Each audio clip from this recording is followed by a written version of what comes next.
Welcome to another video. Today I'm going to talk about a very exclusive and rare experience that I had at the Tesla Semi Truck event because I got to sit inside of it. While everybody was taking rides in the Pretty Roadster, I actually got to experience this, and Franz, the head designer of Tesla, was there to kind of give a small tour. So I'll show you a quick video about that, but also tell you more about, in comparison to other trucks and what does it really mean, just this truck to the trucking industry. But before that, if this is your first time here, welcome. My name is Alex, and if you are interested in staying up to date with everything that's going on in the world of electric cars, please go ahead and click on the subscribe button and the bell notification icon so you become a part of our community. All right, so let's get going. I got to sit inside of the Semi, and I just wanted to share that experience with you. But first, okay, so this is Tesla's media kits picture. As you can see, it's very simple. It's kind of a Model 3 almost type of a design.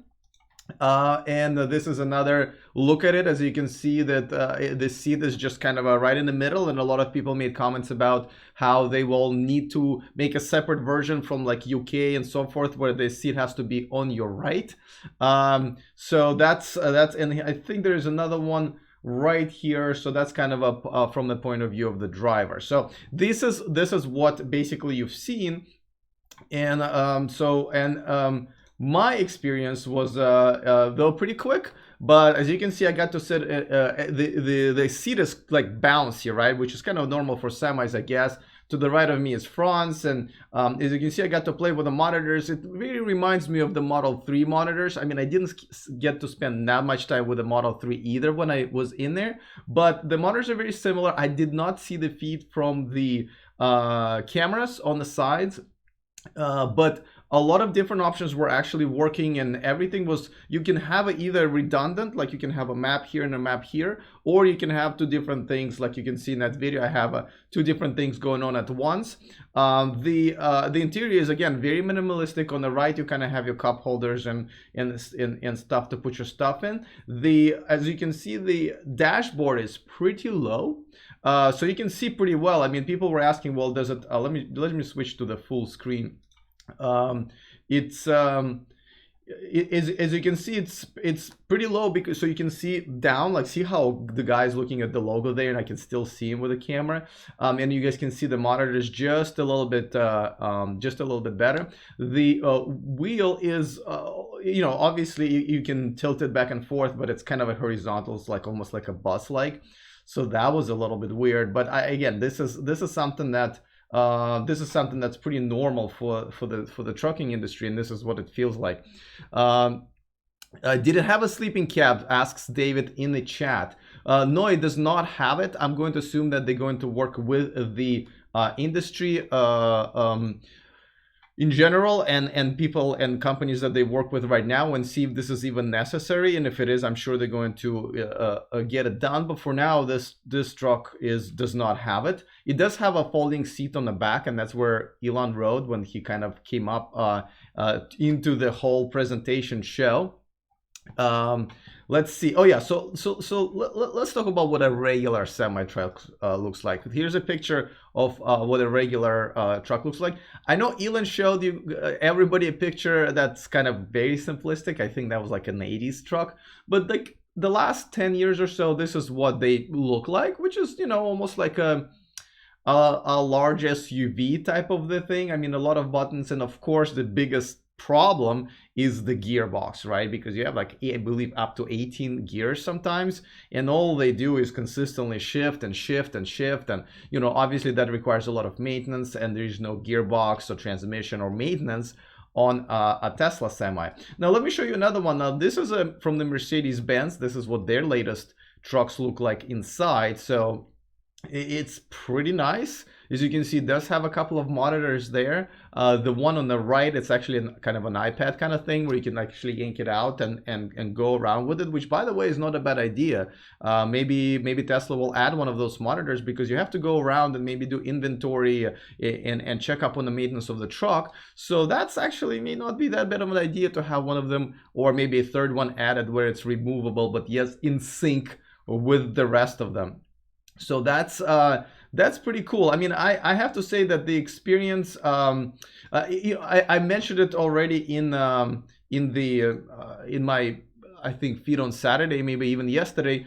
When I talked to the industry, people from the trucking industry, they were very much impressed, and it's definitely goes to show you that, hey, it's not just us regular common folk who's just like impressed by the range and shiny things and all of that stuff. They're actually impressed because of the cost of operations. Now I looked it up, and I looked what are the biggest problems in the trucking industry, and I'll tell you, they are fuel costs, right? And that's what's being solved by Tesla's truck, because they're going to guarantee the rate per pretty much mile, right, for the trucks. So that's going to help them a lot. They're going to know what their cost is. Then that way they can plan their bottom line and a business plans a year in advance. So that's something that Tesla's going to guarantee, which is huge. I know, like, for us, it's maybe not that big of a deal, but for them, it's really big. Safety. Don't forget, like, look at this video that they had about the armor glass.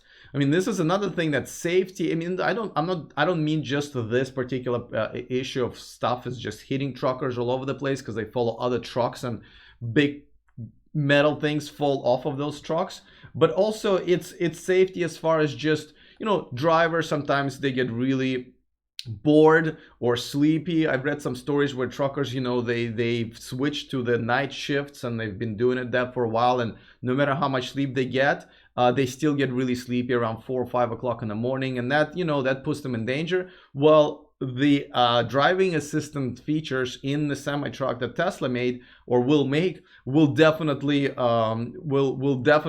help with that. So that's another help, right? A lot of environmental regulations, especially in states like California and so forth. That's a big concern. Boom, solved. This truck is really have no environmental really concerns. So that's another big solution that Tesla is offering to the trucking industry with problems that they've been having for a long time. And of course, the last one is cost of operations. And as we've talked about, they're cutting the cost down by 20-30%. And if you do a convoy, and if you haven't seen this video, this is still pretty amazing that you can have 3 semi trucks in a row. The first one has the driver and the rest don't have to. I still don't quite understand how it will work technically, but that I think is pretty freaking cool.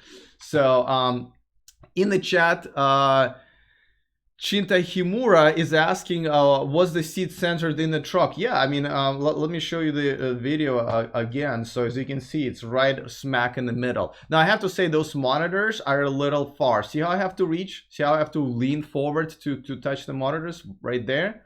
I think that's a bit of a task, right? Especially with problems with posture, you know, they have to sit all day. So I was assuming maybe the monitors will be moved a little bit closer to the drivers just so they don't have to do this. But again, I trust that Tesla have talked and we'll talk more about with real truck drivers to make sure that they are being catered to, because I'm sure back problems and health issues is something that they need to worry about. Yeah, so that's pretty good. By the way, guys, before I forgot, just want to mention that this video and this channel is being sponsored by EVNX or Evanex, however you want to pronounce it. I'm just going to go with Evanex for now. I actually got a couple of products from them. I'm going to review it in the next week or two once I start using them, just to check it out, you know, for you guys to check it out. Oh, and don't forget, I am in Kettleman City, California. It's in the middle of nowhere. It's really halfway from Los Angeles to San Francisco, but there is a good reason why I'm here. A few days ago, the largest supercharger in America has opened up here with 40 stalls. I know, 40 stalls. There's just rows and rows and rows of superchargers. And the best thing is there are solar panels all over the place above the superchargers, feeding the energy to the cars being charged. It's Saturday today, so normally it would be pretty crowded, but there's just so many of them, there's just not enough Teslas to fill all this. So yeah, let me get to a little segment I've abandoned because of so many exciting news that's been going on. But let me get to the segment that I call this comment of the day. And it comes from a pretty regular contributor, cinema writer, and he says, and I pretty much agree, driving a semi-truck 500 miles on electric is far more impressive than a sports car doing 600 miles on electric. I absolutely 100% agree. Thank you for that comment. Thank you for all of you guys' comments. I mean, I get so many. It takes me an hour a day to review your comments, which is awesome, I think. But you know, I agree. The semi truck that goes on 500 miles is more impressive than a sports car going 600 miles, right? You know what's more impressive? If it's carrying a full load. And that's what I think blew everyone's mind, because it's a 500-mile range with the full load. I'm still blowing my mind, really. I mean, think about it. Though you almost start questioning is why is that Roadster is going only 620, right? What's going on there?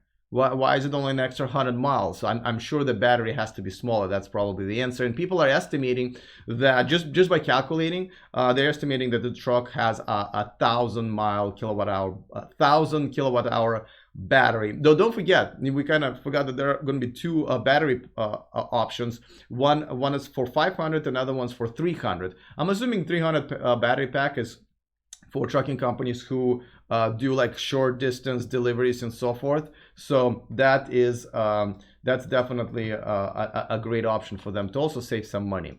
All right, David asking, were the monitors the same size as Model 3? I don't believe so. I think it's the Roadster that has the Model 3. But you could be right, so I'll check on that. Let me, you know. Wasn't the seat far back? Asking my Burke, asking why I did not was able to reach the monitors as well. Yes, it was, but I'm a short guy. If it's a big guy, and a lot of truckers are, and they need some belly space also, then maybe that seat wasn't that far back. So I'm gonna trust Tesla that they're gonna adjust it in the future, or that's just the way that it is for, or maybe the monitors will be. I think that the best solution is for the monitors to adjust back and forth. Oh, sorry about that. I did not mute the video when I was playing it to you guys. Sorry about that. I gotta stop doing that. It's the second time I've done that. Thank you for mentioning that, Jan, in the chat. Yeah, a lot of people just gave me a really hard time. My bad. So I was just saying that I'm gonna post that video at 6 o'clock today Pacific. It's pre-recorded video. It's not going to be like a live stream right now. So please check it out. I will. I think it's worth watching. I mean, it was such a treat to be there. Yeah. All right. Okay. I'm getting some. Yeah. This again. Sorry. Gabriel in the chat says, Walmart, after testing it for a year, they're going to move all his trucks to electric. Yeah, just like I mentioned yesterday, I'm surprised that Walmart only ordered 15 trucks. That's nothing for them. I have one of the guys who own a trucking company, a smaller trucking company that I met at the event, ordered 15 himself. So I think Walmart is just really being cautious. Alex Z in the chat says 1,000 kilowatt hour battery is 1 megawatt per hour. Nice product to be made by a mega factory. Absolutely agree. Oscar says, do you have the video of the Kettleman charger yet? Oscar, I was just talking about it, and I think I've drowned everyone's ears, but let me just show it to you. I am in Kettleman. Going to mute it this time. See? We can talk about it. So yeah, it's going up tonight at 6 o'clock. I just couldn't get it done. My computer was restarting for like an hour and a half. I mean, Windows 10, what are you gonna do? So that's why I didn't post it. I didn't want to post it too late. But yeah, I'm gonna show it to you guys tonight. So and it's a pretty cool piece, I think. All right, guys. So that's pretty much it. This is my experience of sitting behind the wheel of the truck. That was pretty awesome, I have to say. It's something that I will remember for a long time, because that was such a treat. I think everyone else was doing the Roadster, but I was doing the Semi, which I was more amused by. So yeah, that's pretty much it, guys. Watch my videos tonight about the larger supercharger in America. Other than that, I will see you tomorrow at 7 p.m. Pacific time for another live stream. Thanks for watching. I will see you guys next time, and remember to stay charged.